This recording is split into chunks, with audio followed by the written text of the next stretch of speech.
What's up, everybody, and welcome in to the H&M Trucking Podcast. I am your host, Marcus Bridges, and I appreciate you being here with me today, wherever you're joining from. I know we got some drivers out there rolling right now listening. We've also got some people at home. Maybe you're getting your 34 in. Maybe you're on a 10-hour break. Whatever the case may be, we are very grateful to have you here. Please don't forget to like and subscribe to the podcast. Also share it with your friends. Tell your mom, your dad. My mom and dad listen. Yours might as well, too. Anybody that you think would be interested in H&M Trucking is a great candidate to show this podcast to. And once again, we appreciate all the word of mouth that keeps this ball rolling. It's still September where I sit, which means it's still September where you sit. And that means it's still Driver Appreciation Month. We're doing everything that we can on this podcast to make sure that our H&M drivers know how much they're appreciated. This wheel doesn't turn without you. In fact, I don't have a podcast to do without you, which is a little scary to think of. I might not have a job without you. So again, drivers, a huge tip of the cap to you. Thank you for everything that you do. Today's episode has to do with how H&M recognizes driver performance. And we've got a real whiz-bang of an episode for you. We're going to have Eve Essary on to lay down the law and do her normal appearance. But we're also going to talk to Dale Cook, Vice President. We're going to get a first appearance from a very special office member, one that I had such a good time talking to both the times that I've been in-house at H&M Trucking at the home office. I have spent a long time chatting with this guy, and I'm not going to spoil the surprise for you. I'm going to make you wait. We call that a tease here in the industry. Never really liked that word. That word to me is kind of like the word moist. You know, a lot of people hate the word moist. I don't know about you guys.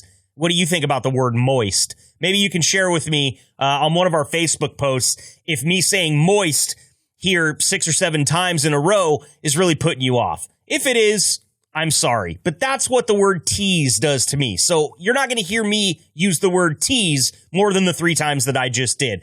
I can't wait for you to find out who we're going to talk to later on in this episode. We've also got driver Jeff Kellison coming on. It's been a long time since I've talked to Jeff, and I'm really excited to hear some of the things that he's going to share with us today. So strap in, get your get your pre-trip done.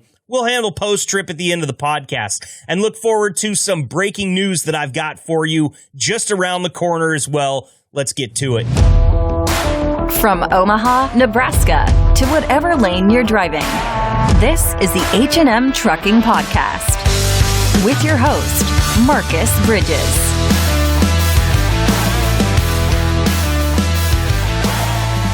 I'm so excited about this interview that we've got coming up right now because I had a great time talking to him both times that I've been fortunate enough to be at the H&M front office in Omaha.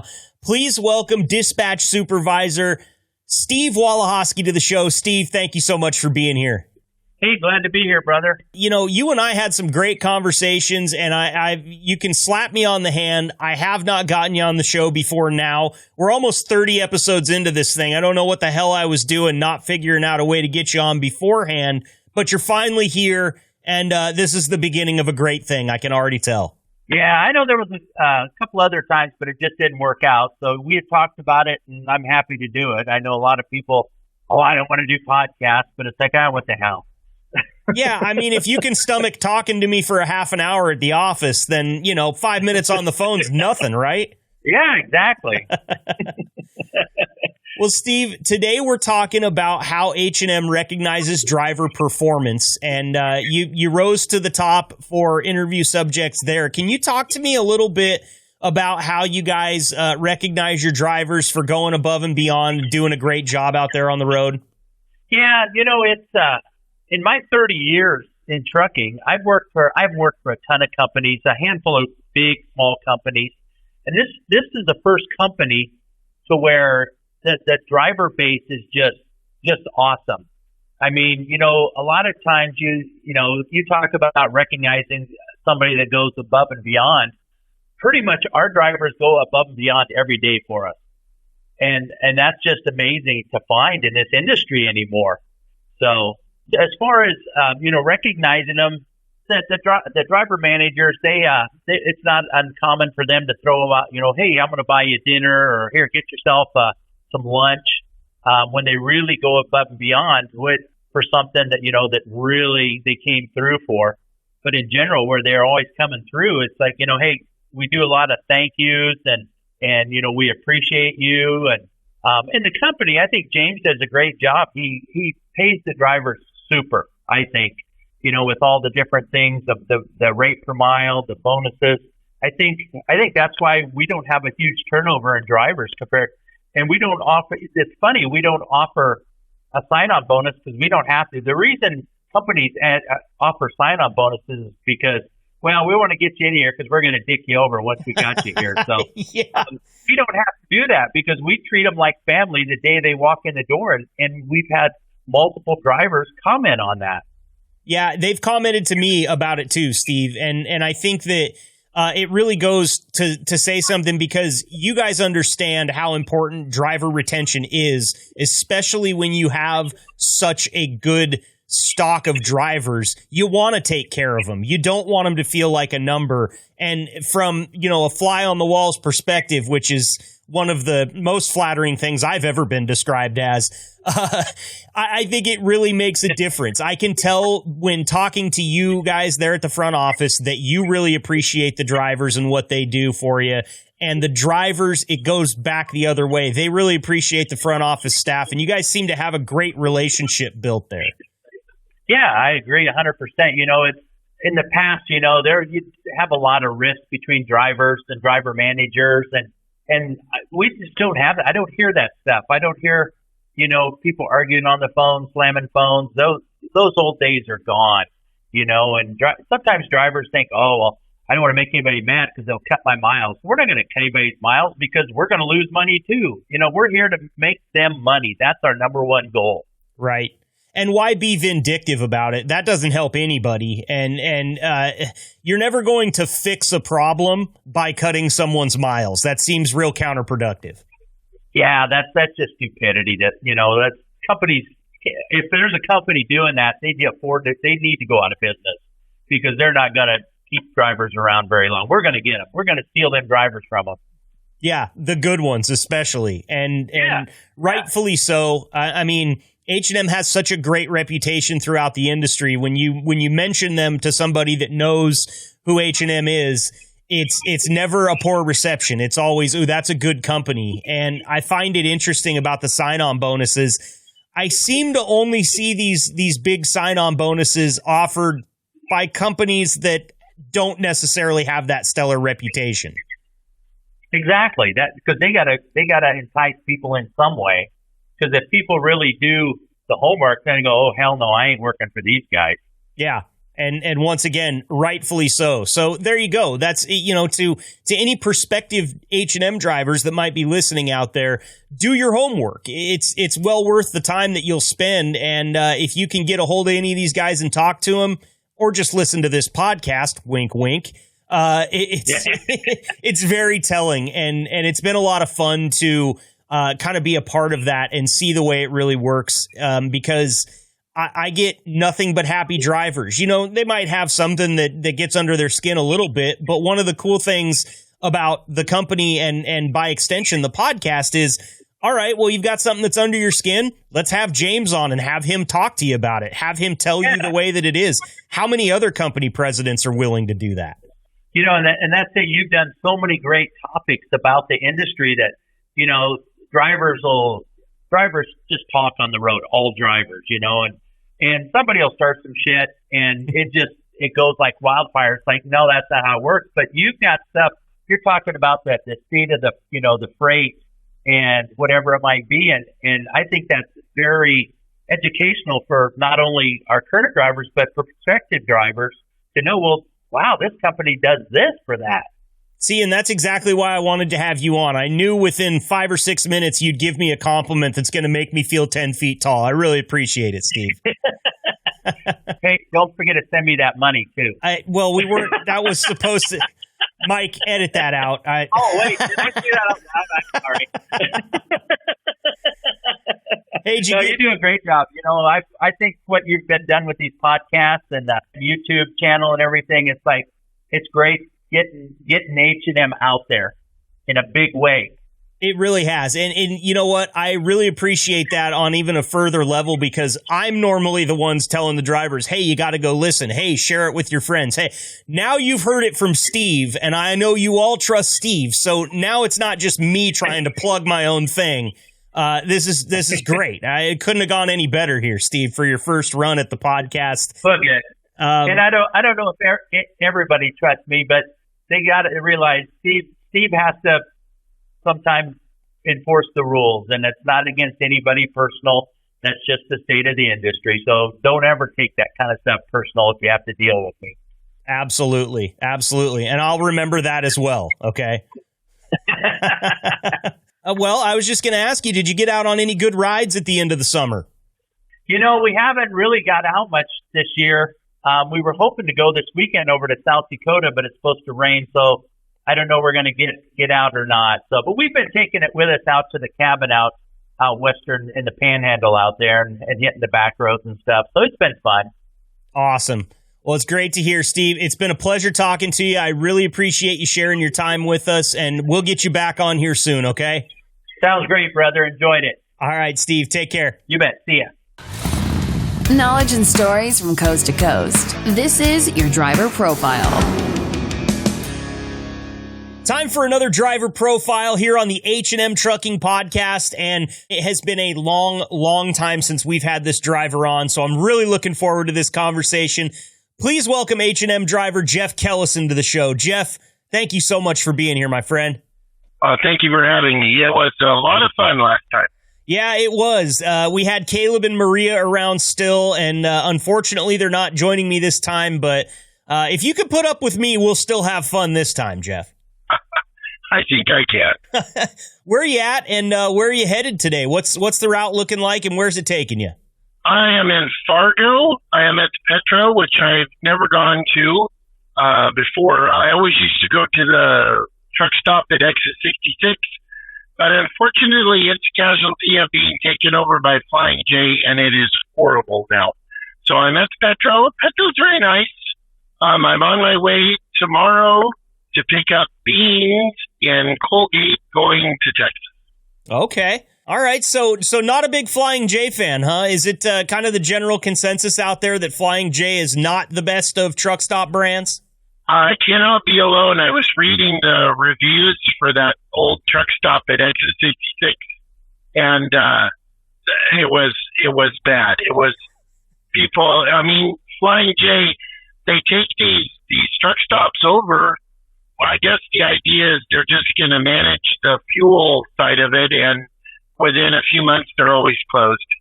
That's too bad. I hate to see that. You know, the Flying J that I've frequented as a stop in my travels is the one on Interstate 84 in Troutdale, Oregon. And yeah, I can definitely say, and I haven't seen nearly as many of them as you, but I can definitely say that there's nicer ones out there. I'll just put it that way. Yeah, I grew up not far from there. I grew up in Seaside. Oh, yeah, that's right. We talked about that last time you were on. You're a Pacific Northwest boy. I knew that because I saw when I called your number here that it was a Washington number, and very near and dear to my heart, Jeff. I know that you're Pacific Northwest born and raised. Do you get back over here very often? I mean, you're kind of close right now in Fargo, but still got a mountain range or two to get over to get to where I'm at.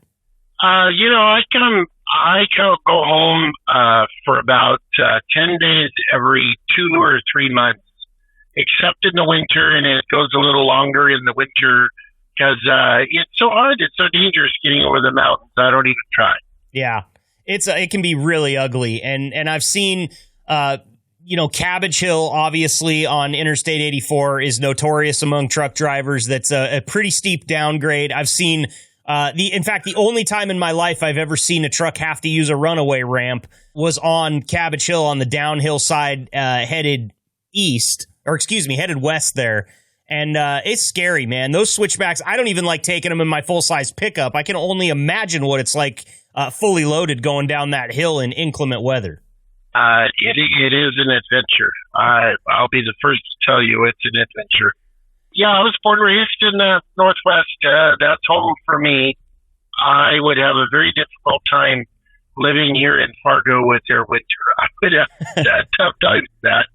Yeah, I think everybody does. That area right through there, and of course that stretch of I-80 in Wyoming seems to be a popular topic among drivers about, the shutdowns and just the trepidation of going over or just shutting it down and waiting for the weather to pass.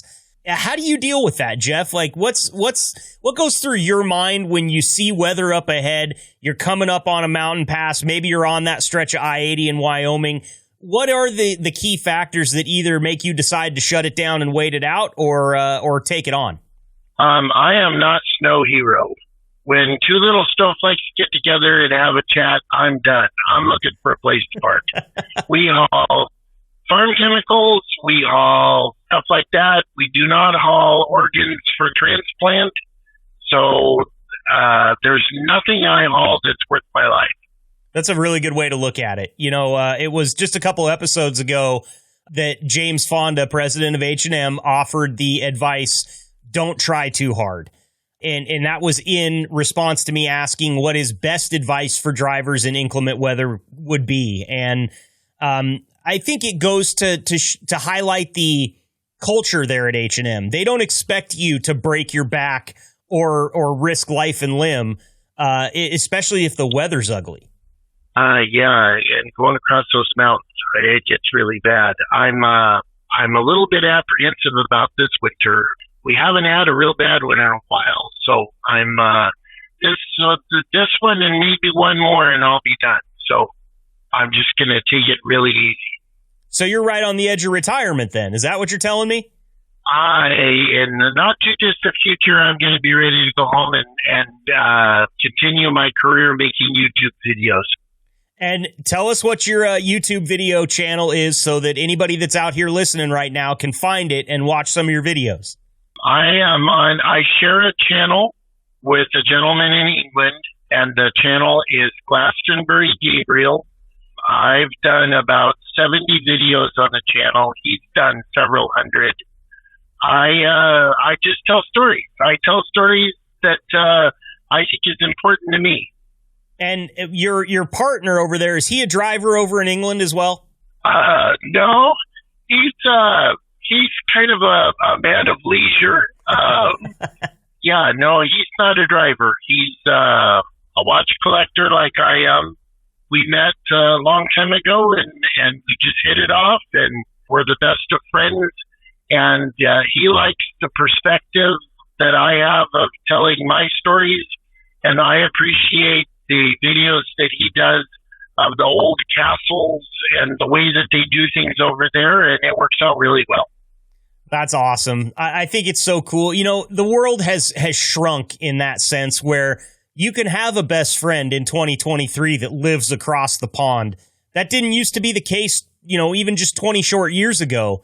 And I imagine it probably deepens your perspective a bit. Obviously, you're one of the guys in the United States that gets to see most of the country. You get to see a good chunk of it, way more than most people ever will. And so you've already got a really good perspective, but add in the fact that one of your best buddies is over across the pond and you guys share a YouTube channel together. I think that's so cool. And I'm really glad that you brought it up because I hope that a lot of the drivers and others that are out there listening jump over to YouTube and check out Glastonbury Gabriel. I've talked to you, Jeff, enough to know you're a great storyteller.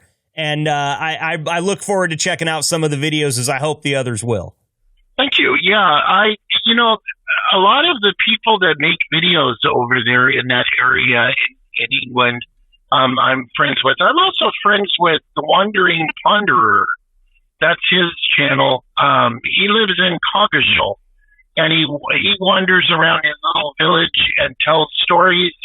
And we're a little lacking in 900-year-old castles. So for somebody like him to wander around and talk about, growing up in this area and living in this town, they have a pub in Coggeshall that's almost 1,000 years old. Wow.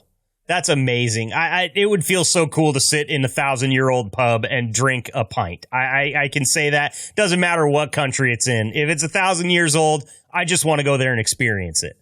And I'm also really good friends with another YouTuber. His channel is Station Master's Choice Walkumentaries. And he volunteers his time, and he works on a heritage railway, a steam railway. And recently in my travels, I found a 1927 Illinois Fun Special 60-hour, Model 3. I chased up all the parts for it and had it perfectly restored. And we presented it to him, and so that he can have a watch that a station master here in America during the steam era would have had. And his videos are really interesting. And if anyone that's interested can go on Gabriel's channel or his channel and see us giving him this watch. It's pretty amazing. That's so cool. How long did that take to get that watch fully restored? I imagine something that's that old, it probably takes a while to, like you said, scare up all the parts that you need. It took me a while to chase up all the parts. Yeah, it did.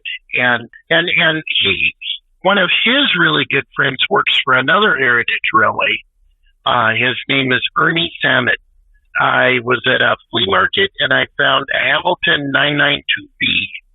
And I chased up all the parts for it, and it was completely restored.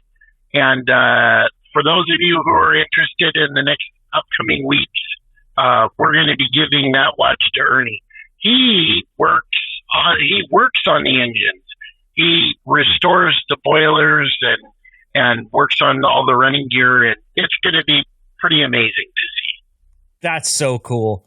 Do you have trouble containing your excitement when you come across something like that at a flea market? Because I know just in talking to you in the past that's where you find some of the watches that you collect. If you find something like that that's super rare, do you try to kind of keep a poker face so that the person that's selling it doesn't all of a sudden jack the price up and think that they've got a little nugget of gold there? Or how do you go about that?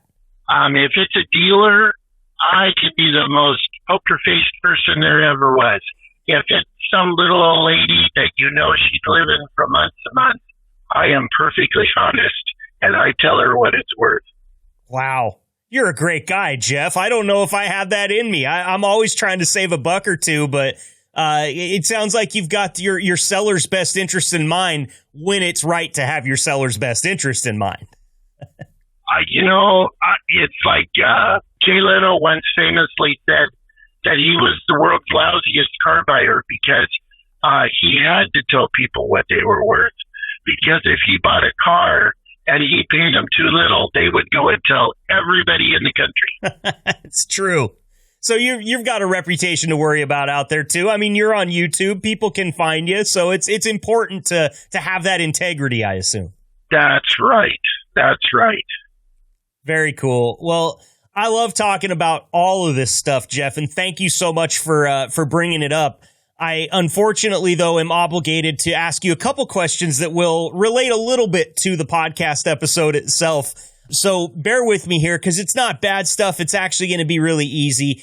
Today's episode is talking about how H&M recognizes driver performance. I know you've been with H&M for a while. You're a valued driver with the company. You're pushing retirement here. So talk to me a little bit about your view on how H&M recognizes its drivers for their fine performance.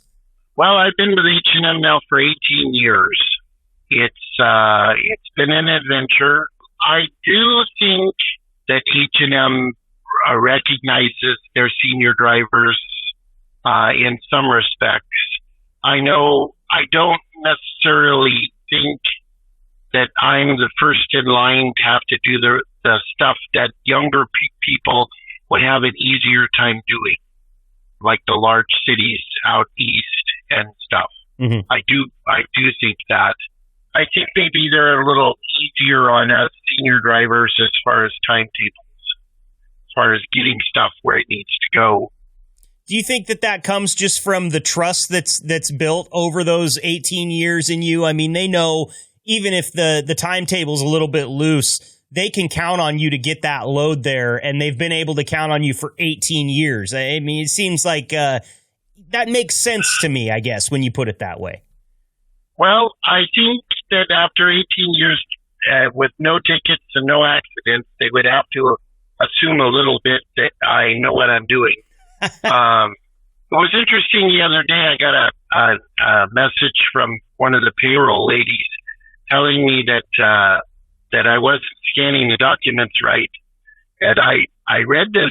I looked at it and I thought to myself, I wonder if this lady knows that I'm colorblind. Oh, no. And the software that they use, when you have the document centered and everything, it changes color. And me not being able to see that, I have to try it. Doesn't work. Move something. Try it. It doesn't work. Move something. I mean, the length of time it takes me to scan an individual document, it's ridiculous. And, well, if she doesn't know, she needs to tune into the podcast and find out, because that's what we're really good about uncovering, is these little things that you might not know, but hey, listen to the podcast, you might learn something, right? Yeah, I hope. I hope. Well, Jeff, what's kept you at H&M for these 18 years? Why did you stay here and not head someplace else with all your experience, with your stellar and pristine safety record? You could drive for anyone, anywhere. Why H&M? I think that's probably the thing that kept me here over other companies is a lot of companies, they want you to go home for 3 days or 2 days every 2 weeks or every 3 weeks. And with H&M, if you're willing to stay out a little bit longer, then when you go home, you can stay home for a while. Because when I'm home, I have things that I want to do. You remember the last time I was on, I shared pictures of the Chinese motorcycle that I have. Yep.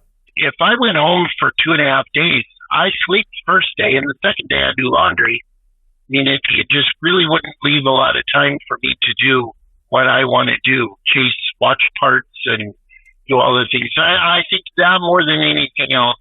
And also, H&M has been, it has evolved as an entity. You know, I loved some of the people that worked at H&M, that, like Jeremy Hardison. You couldn't ask for a greater person to work for than Jeremy Hardison. And, you know, he died, and it was very sad. Sorry to hear that. And, you know, may he rest in peace. If he was a great person to work for, I never got the pleasure to talk to him, but I think that's one thing that H&M excels at. There's a lot of people like that in this company, and maybe you don't get to work directly with them all the time, but I learned that in my 2 trips out to the front office to meet people. Such a gracious bunch, such an understanding bunch, and a friendly bunch as well. I just can't say enough nice things about all of you guys, the drivers as well. I mean, I'm privileged. I get this little fly on the wall perspective where I get to talk to everybody, and most of the time it's all smiles and fun. I know that's not the way it works for every single company every single day. But I think that one of the cool parts about this podcast is that we get to highlight those high points, and having people on like yourself who are willing to talk about it and share their feelings is why this thing works and is successful, Jeff. And I can't thank you enough for coming on today and sharing some of your time with me. Oh, you're very welcome. It's been my pleasure. Yeah, H&M has been an evolving entity. There have been good times and there have been bad times, and the good times have outweighed the bad, and that's also what kept me. The combination of Jeremy Hardison and I'm trying to think of the manager that was there when I first started. My mind's completely blank. The manager that he also died, he was an amazing person to work for also. Yeah, the first 5 years I was at H&M was definitely the best. It was a small company. I think I was the 4th company driver that they hired. Wow. That's amazing. That's so cool, Jeff. Well, again, thank you. I want everybody that's listening right now to go check out Glastonbury Gabriel on YouTube.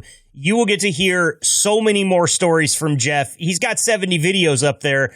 I could sit here with him for 3 hours. In fact, we said right before we came on the air here, last time we had Jeff on during the Unplugged OTR days, we were on with you for over an hour. And unfortunately, we don't have that type of leeway this time, but we will definitely have you back on the podcast again before you hit retirement, Jeff. And just do us a favor, be safe out there. It sounds like you've got that dialed.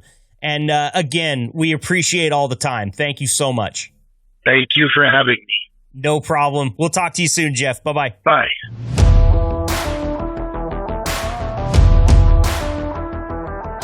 Great stuff there, as always. I want to get to some breaking news now. And breaking news, just a little reminder here, it's a little bit of a loose use of the term, okay? It's not necessarily going to be breaking by the time that you hear it. That doesn't mean it's not still important.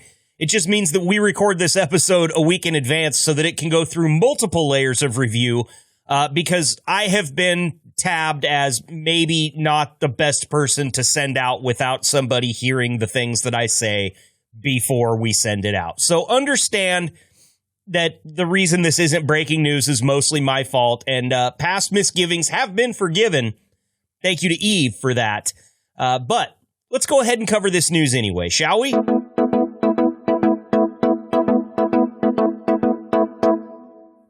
Tonnage has dipped 2.3% in August. Now, that's a year-over-year number. I'm going to Transport Topics for these next three stories.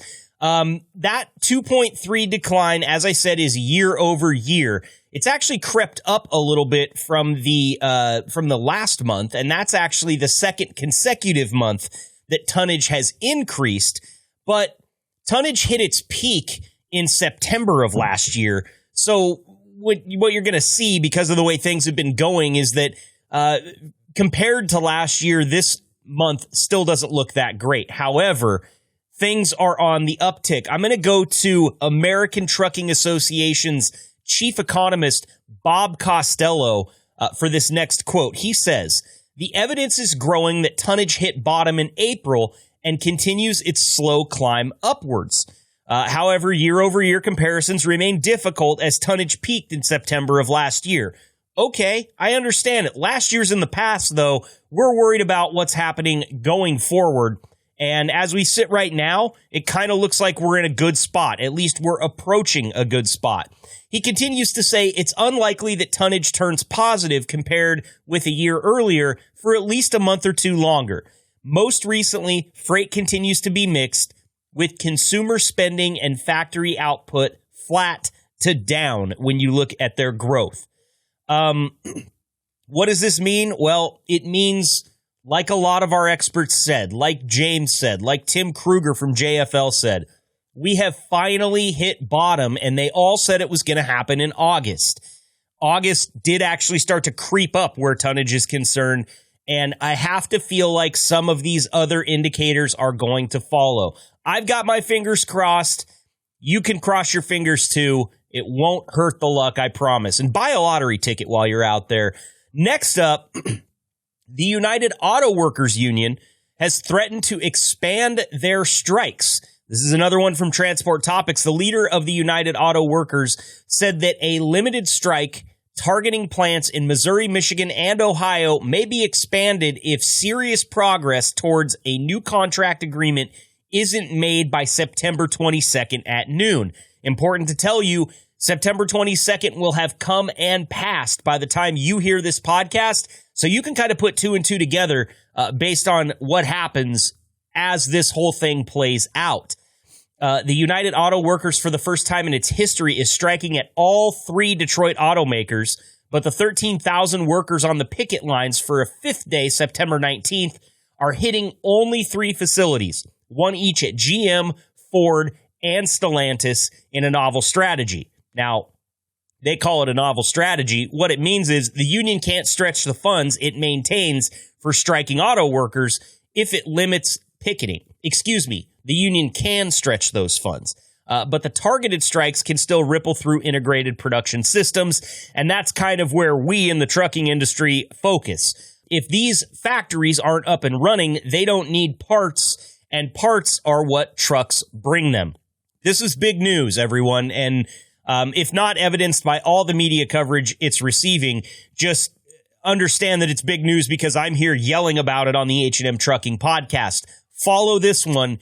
It will have an effect, whether it be small or big, on the transportation industry. And finally, we are going to move on to diesel prices.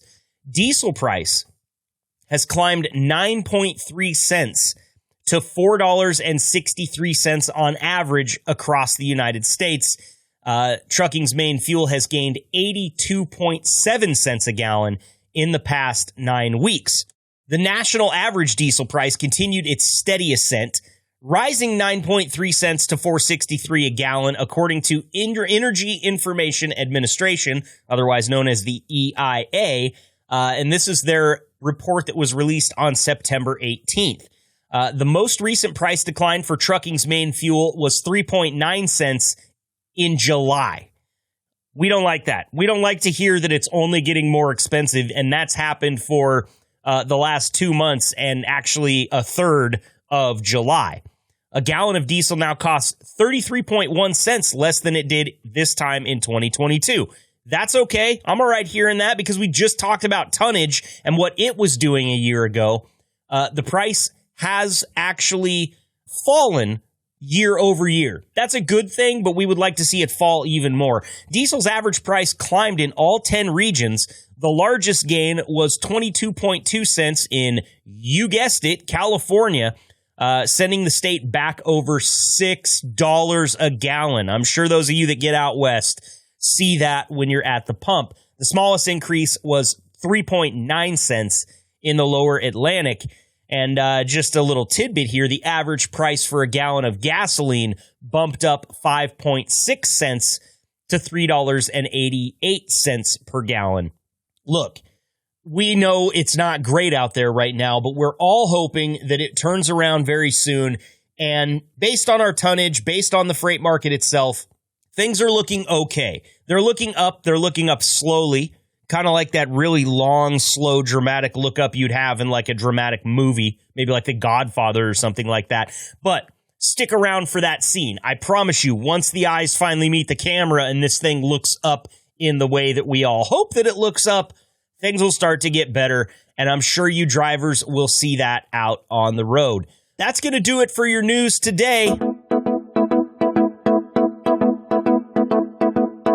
Let's get to some more interviews. It's time to lay down the law with Eve. It seems like forever ago that she was last here, even though it's probably only been 5 or 6 weeks, actually. But once again, it was my fault. I was the one that was out of town, and she joins me again for her special segment. Please welcome from HR at H&M Trucking, Eve Essary. Eve, thank you so much for being here today. Hi, Marcus. Good to be here. Does it feel long, like it's been a long time since we've had you on here to you, or is that just me? No, it does feel like a while, but you kind of, go out and globetrot and get to do all the traveling and all the fun things. And I'm just sitting here in Omaha waiting for you to call. I hear you.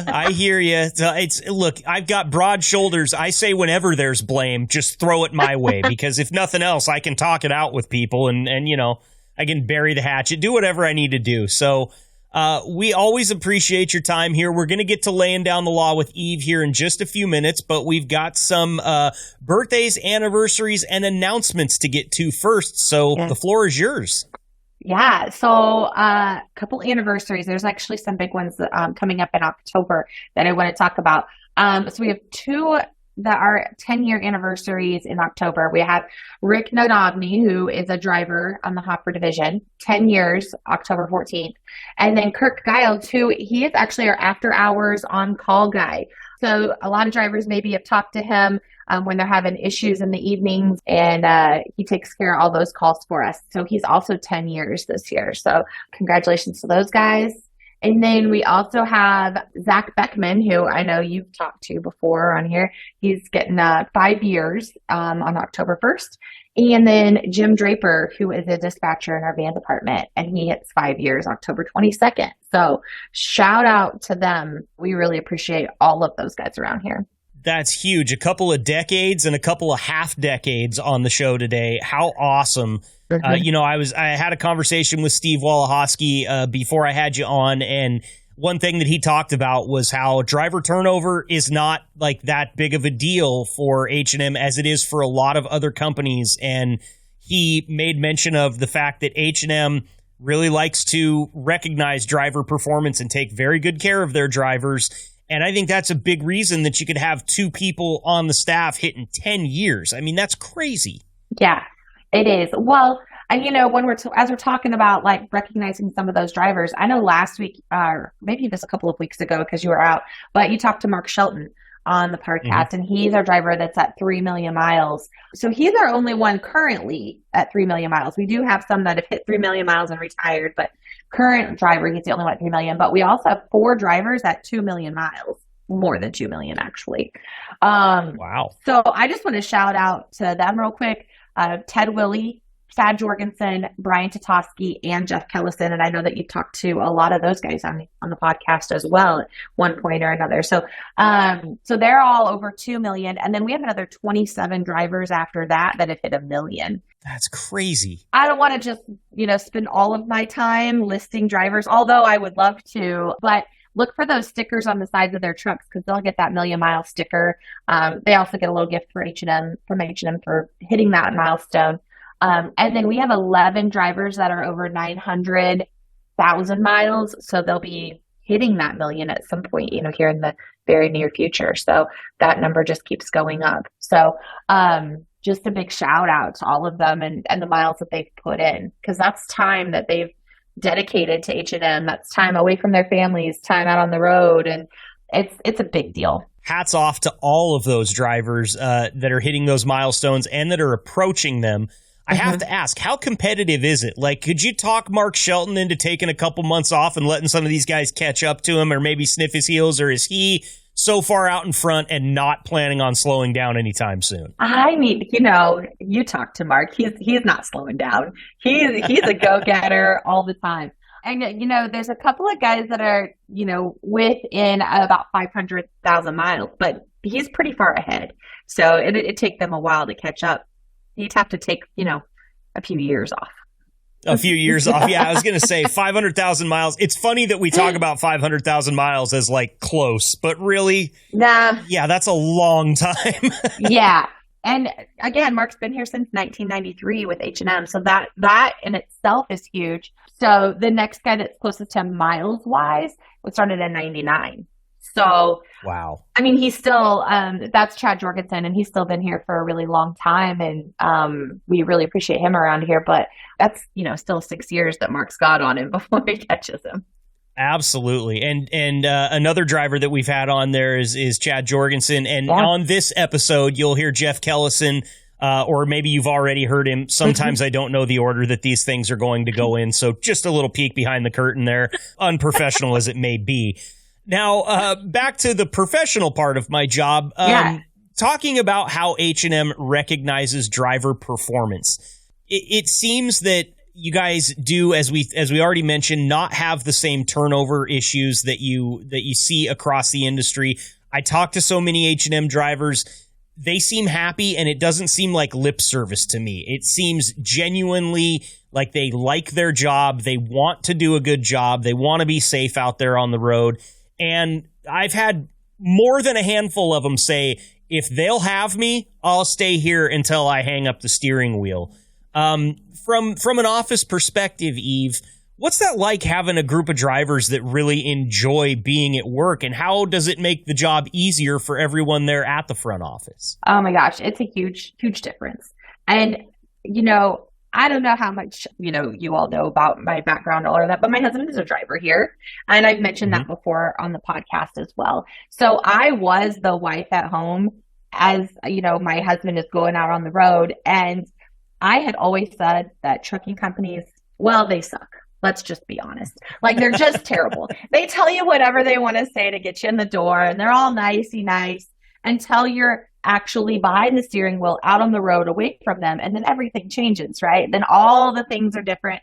And all of a sudden, it's your son's, 5th birthday, and they're not going to get you home because you have a load that has to deliver, right? Even though you put in the request. Like, those are the things that matter. So when I got ready to interview at H&M, my husband looked at me and he says, you're going to work for a trucking company? Like, really? Like, that seems like a terrible fit. You hate them all. I was like, you're right, I do. But I did go to the interview, and I had my interview with Dale and Patty.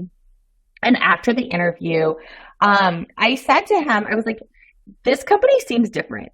It seems like, I know, they all say that. And he goes, they do. They all say that. I was like, but it feels different. And I'm going to take a chance. I'm going to take a chance. And if it doesn't work, and if they are just like all the others, then, we can cut ties. But I can honestly say I've been here for 5 years now, and they are different. Like, they do treat their drivers different. And so it's not just a recognizing what they do 1 week out of the year during driver appreciation. It's all the time. It is constant. And because we do that, we're able to keep drivers because we do appreciate them. And we know, like, my job here, let's face it, HR is not making any money for the company, right? Like, I'm sitting here and I'm not making money. I'm not generating revenue. So I know that the guys that are out on the road, they're doing that for me. They're the ones that are paying my salary. They're the ones that are out there working for me and my family as well. So I need to treat them with the respect that they deserve for that. So that's awesome. It just kind of, the way you get what you put back, right? Like, you have to, if you want good vibes, you give out good vibes, that kind of thing. So, and I think that everybody here does that really, really well. Oh, I was just going to say, I mean, what other company gives you the chance to also be a podcast star, Eve? That's only an H&M thing at this point. So, it's just a very unique company, a very good one to work for, it seems like. It is very unique. And also the opportunity to really talk about the things that are happening within the company and let everybody know. The transparency is really amazing here. We talked about drivers and them being those safe and all that. I actually have a list that I came up with of H&M, let's call them top drivers, for one reason or another. Okay. So I love it. I did a little investigation here, right? So I looked at number of miles. I looked at their safety scores. I looked at any disciplinary actions. I looked for, I ran the whole gamut. So I came up with a list, and then I started, as I found, different things, I'm crossing off and I'm adding and whatever. So I have my list of the top 7 H&M drivers. Okay. Let's hear it. Starting with number 7. Well, I don't know that they're in order. Or are these in no particular order? No particular order. I'm just going to say top 7. Okay. Okay. So I have William Boggs, Sarah Wilson, John Glenn, Ed Shacklock, Joe Lytle, and Chris Montgomery. So those are the drivers with no safety issues, no issues with dispatch. They're running a lot of miles, and they're just overall doing a great job for H&M. So I want to shout out them and show my appreciation, because those folks are the ones that are really helping us do what we do and the reason that we do what we do. Well, let's give them a huge round of applause. I got a button for that.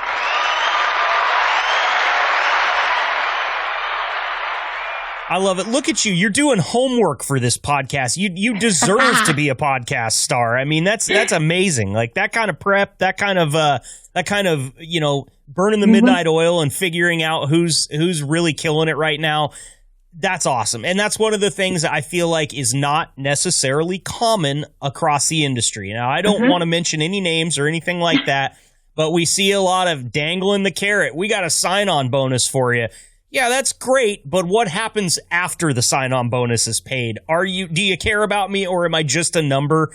You are clearly not just a number at H&M Trucking, and I think we've established that very well on this podcast because you guys have established it so well in practice. So hats off to those drivers, and hats off to you guys for making that a reality. Absolutely. We appreciate that, Marcus, and we really do appreciate those drivers out there. So thanks for giving us a platform to be able to pass that message on. My pleasure. Let's get on to the next thing. It's time to lay down the law with Eve. We give her a chance every time she comes on to teach us a little bit of a lesson through a story, or just give us important information about what you might need to know coming out of the HR department. So the floor is yours. So, Marcus, over the last couple of weeks, I've had several calls, kind of in the same realm, let's say. And so I just want to talk about kindness and positive energy. It's one of the things that we really do strive to do here when we're sending that out to the drivers. But it also is important that our drivers are putting that out to everyone else, including the customers. So here's the story. We'll call this Driver Joe. Driver Joe was upset with his dispatcher. Joe goes to our customer, loads some product, falls on the ground while he's loading. It's a hopper driver, falls on the ground. The customer gets upset that there's product on the ground because he was not moving the truck as he should have. Driver Joe gets mad because they called him out on that, and he's also already mad at his dispatcher. And then he yells at them, and they yell back, and he leaves, and he's upset, and he calls me. And as much as I absolutely have our drivers back, but also what the energy you put into the world is the energy you get back. So if you're going in upset about something and in a bad mood and yelling and cussing and screaming, that's what you're going to get back. And you have to accept that as an adult, that that's how the world works. So then Driver Joe goes to the receiver. And as he's at the receiver, he's telling the receiver that this guy down at the shipper yelled at him and cussed at him and blah, blah, blah. And only tells that part of the story. Not the part where he dropped their product on the ground, not the part where he didn't move the truck, not all of that, but just that this guy yelled at him. So now that receiver is calling the shipper and telling them, hey, you have a guy here that's yelling. And so now we have two of our customers, the shipper and the receiver, that are mad at each other because of the things that the driver was saying while he was at those places. It's just exhausting. It's exhausting. It sounds like it. It really does sound like it. Now we have a problem because we're in the middle of this little war between these two, and this one doesn't want to do business with this one, and this one doesn't want to do business with that one because of the things that our driver was saying. And so guess what? Neither one of them are doing business with us. That's a problem.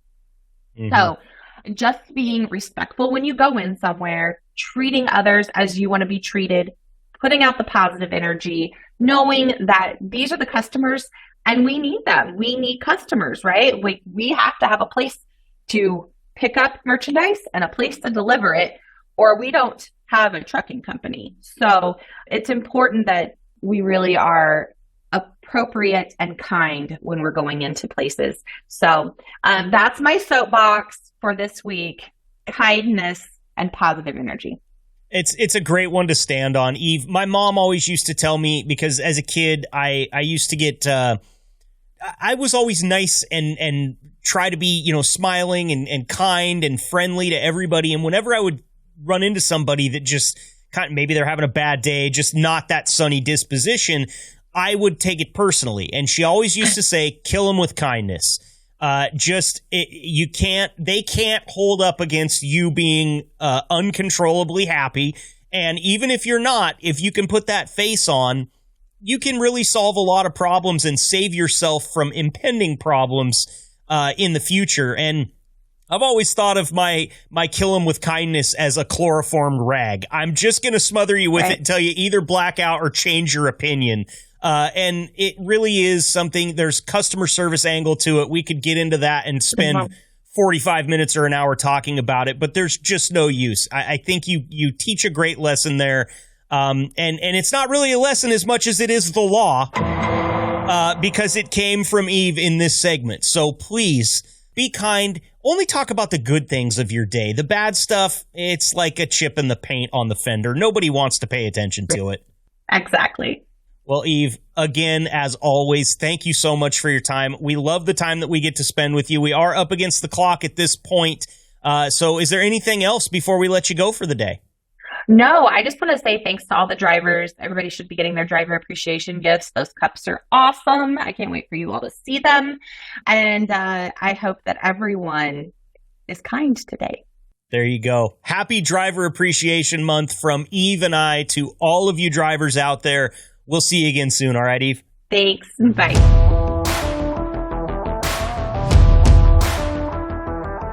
Please welcome to the show Vice President of H&M Trucking, Dale Cook. He's with us right now. Dale, how are you doing out there in Omaha today? Doing great, bud. How are you? I can't complain. It's football season, Dale. You're not going to catch me in a bad mood, even if I want to be. Good deal. Good deal. Today on the podcast, we're talking about how H&M recognizes driver performance. And, as the vice president, you get to see everything that happens in the company. And I just wanted to kind of ask you in real general terms, how does H&M recognize their drivers when they're going above and beyond? Let's say maybe it's customer service. Maybe they helped out in a pinch. Any of these things that don't happen every day, but when they do happen, they're super important. How does H&M take care of their drivers for coming through in the clutch like that? Well, specifically, we actually have kind of a driver manager pool, a few bucks even, that we'll reward those guys with. Let's just say you get a guy that, he goes over and above, and I'll give you some examples. We've had guys where someone's broke down on the side of the road, and we get a message from somebody saying, hey, your driver stopped and helped me out.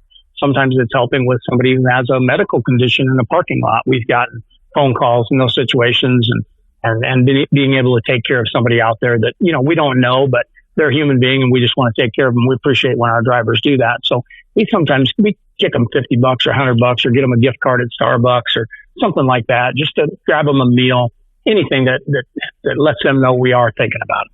That's so cool. I was talking to Steve Walahoski earlier in the podcast, and he mentioned that, sometimes the driver managers will just, if they see somebody really, stretching their neck out or going the extra mile, they'll buy them dinner, buy them lunch. I imagine that is quite the pleasant surprise when you're out there on the road. We talk about how drivers compete with loneliness and being by themselves all the time on this podcast. I can't imagine what it would do for me if I, hadn't really had much contact with the outside world for quite a while. And my driver manager was like, hey, I really appreciate it. Here's dinner. I would be over the moon about that. Yeah, I think we do that in our office too, where we see drivers just come in out of the blue. They wander through. You've been here. You understand that. We don't have a lock on the front door, as they say. And when they come through, everybody knows their name and says, hey, how you doing? Just having that personal contact with them. Those drivers appreciate that more than anything.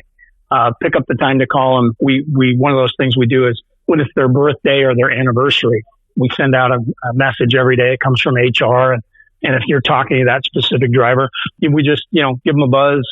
Sometimes I call the ones I know a little bit more and they've been here for 15 years or 20 years or 25 years. Those are the guys we make a little more, good job over, and we appreciate you. It's been a good relationship with some of those drivers that have been here those 5, 10, 15 years.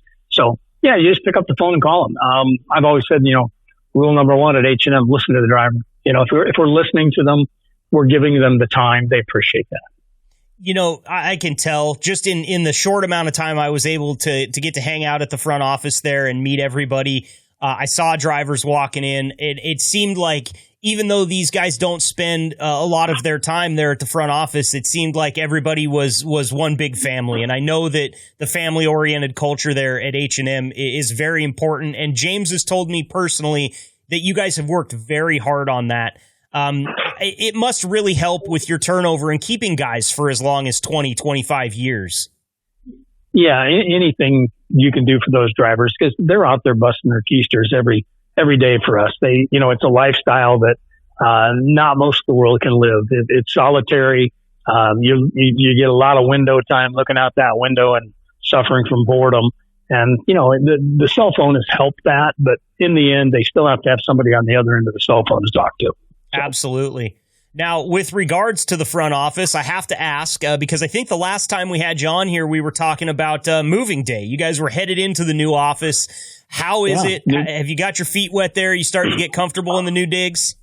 Yeah, we really are. And it was really odd. When you first look out, this room is much larger than what we sat in before. My only complaints are if I have to go to accounting, I have to go for a pretty good walk to get there. So I've learned to use our communication systems with email and phones a little bit better. I'm a very verbal guy. I don't spend a lot of time sending emails and texts. I think that has something to do with my age, but it's a beautiful place. Have we had a small issue here or there? Yeah, But even the temperature, we had to figure out how to keep everybody happy so they're not freezing and they're not hot. So yeah, we're still working through those little bugs, but it's a beautiful facility and we're quite proud of it. Do you have one of the people that was like my dad at home back when I was a kid, who's a little bit of a stickler on the thermometer, wants to keep it right where they want it all the time? We do, and his name is James Fonda. James is a warm-blooded individual, so he thinks everybody else must be warm too. So we had to work back up on the summer, this summer, while we were still in the warm weather anyway. So. And I had to do a little arm twisting. When we looked around, I think what I finally got his attention with is when you see 3 or 4 people wearing a hood in the office, maybe it's a little bit brisk. And I'm sure Shelley McCowan would be patting me on the back right now because, well, actually, I'll mention one other, Lisa Sibley in our accounting department, which you should talk to at some point in time if you haven't. Lisa's always been that warm-blooded person also, and our other office, she always whining it was too hot. When she told me it was too cold, I knew we had the temperature down a little too low. Yeah, when the polar bears are shivering, it's time to click it up a couple of degrees, question. That's probably the case. But yes. And of course, we've got them on the other end of that spectrum. They're always going to be cold. So we're just trying to find middle ground and, acquiesce to each and every person here if we can. So. Absolutely. Well, Dale, we're up against the clock here. I want to let you get back to it. Thank you so much for your time, and we will definitely heed your advice and get Lisa on the program here before too long. But we appreciate the time you share with us. All right. We appreciate you. And, for all the drivers out there, be safe, keep the shiny side up. We appreciate you guys. Thanks, Dale. All right. Talk to you soon.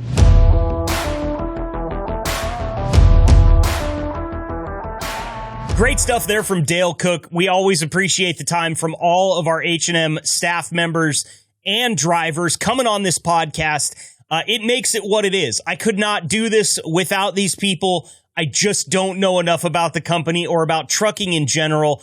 And I'm just eternally grateful. Somebody told me that it was like International Be Grateful Day or something like that. So today's a good day to really doff my cap to those that help me out with this podcast, including my producer, Mike. Haley is over on YouTube. Elle works with me here at the company and really helps. Grant, big thanks to you as well. Those people they operate behind the scenes for a lot of this, and they don't get heard from very much. So if you're listening right now and this podcast is in review, thank you for being such an awesome team to work with. I can't say enough good things about the people that I get to share my time with during the day. That said, for this episode, we want to thank Eve Essary, Dale Cook, Steve Walahoski, and of course, Jeff Kellison for coming out and sharing their time with us today. Make sure to check out Jeff's YouTube channel, Glastonbury Gabriel, I should say that correctly. If you want to hear a good story, Jeff Kellison's your guy, all right? He can tell you stories for hours on end, and if we had hours on end, it would just be me and him just chopping it up, all right? So thank you to all those people, and don't forget, if you want to do something for the podcast because you feel like the podcast has done something for you, I couldn't thank you enough. Hit that like button, hit the follow button, leave a comment on any of the social posts that we put up there, and tell us how we're doing. What do you want to hear? Who do you want to hear? All those things matter to us. It's really important that we produce a podcast here on the H&M Trucking Podcast that you will tune in and listen to. Thank you once again to everybody that helped out on this episode and all the rest of them. You know what time it is. It's time to stay fresh, cheese bags. We'll see you next week. Thank you for listening to the H&M Trucking Podcast. Please leave a review, subscribe, and connect with Marcus over at the H&M Trucking social media channels. And if you're considering a job at H&M, find us at hmtrucking.com. Until next time, stay safe and ahead of the curve drivers.